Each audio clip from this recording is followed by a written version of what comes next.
ഇതൊരു ആഘോഷത്തിന്റെ മാത്രം കഥയല്ല, അതിജീവനത്തിന്റെ നേർക്കാഴ്ചയാണ്.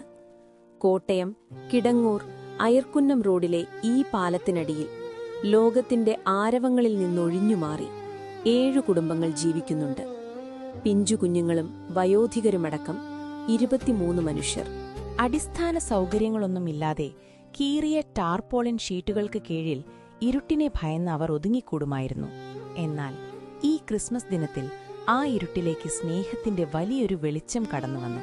നവജീവൻ തോമസ് ചേട്ടനും സഹപ്രവർത്തകരും അവിടെ എത്തിയത് വെറും കൈയോടെ ആയിരുന്നില്ല. കൂരിരുട്ടിൽ കഴിയുന്നവർക്ക് വെളിച്ചമേകാൻ ഒരു ജനറേറ്ററും മനസ്സിൽ പ്രതീക്ഷയുടെ വർണ്ണങ്ങൾ നിറയ്ക്കാൻ നക്ഷത്രങ്ങളും LED ലൈറ്റുകളുമായാണ് അവരെത്തിയത്. ആ വെളിച്ചം തെളിഞ്ഞപ്പോൾ ആ മുഖങ്ങളിൽ വിരിഞ്ഞ ചിരിയുണ്ടല്ലോ, അതാണ് ലോകത്തിലെ ഏറ്റവും വലിയ ക്രിസ്മസ് സമ്മാനം. ഇരുളടഞ്ഞ വഴികളിൽ ജനരേറ്റർ വെളിച്ചമായി ഉൾക്കൂട് തീർക്കുന്നു സ്നേഹദൂതർ. കണ്ണിൻ കുളിർമയായി ക്രിസ്മസ് രാവിൽ കണ്ണീരുമായ്ക്കുന്നു തോമസ് ചേട്ടൻ. കണ്ണീരുമായ്ക്കുന്നു തോമസ് ചേട്ടൻ. സ്നേഹം നിറഞ്ഞ മാതാപിതാക്കളെ, സഹോദരങ്ങളെ, കുഞ്ഞുമക്കളെ, ഒത്തിരി സന്തോഷത്തോടുകൂടിയാണ് ഞങ്ങളെല്ലാവരും ഇവിടെ നവജീവനിൽ നിന്നും കൂടെയുള്ള എല്ലാവരും ഇവിടെ എത്തിയിരിക്കുന്നത്.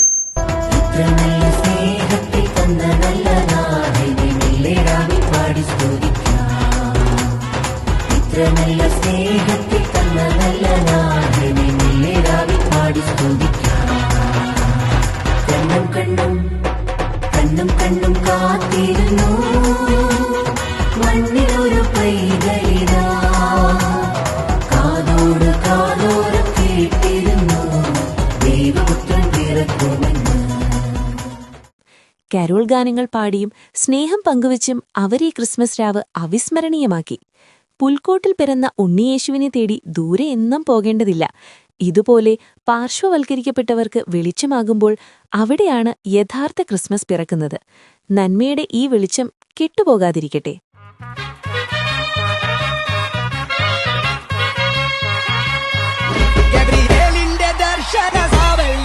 സർവലോകർക്കും നന്മയേകും കാരുണ്യമായി ബേത്ലഹേമിന്റെ മാറിൽ ഒരാരോമൽ ഉണ്ടിരന്നല്ലോ.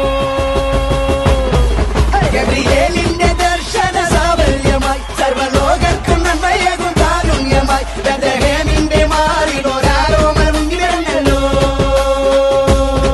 പിന്നിൽ താരകൾ പുൽവിരി തൂകി മണ്ണിൽ കോരിയ താരങ്ങൾ പാടി അവൻ പള്ളിക്കച്ചയണിഞ്ഞിട്ട് കണ്ണും ചിമ്മി തുറന്നിട്ട്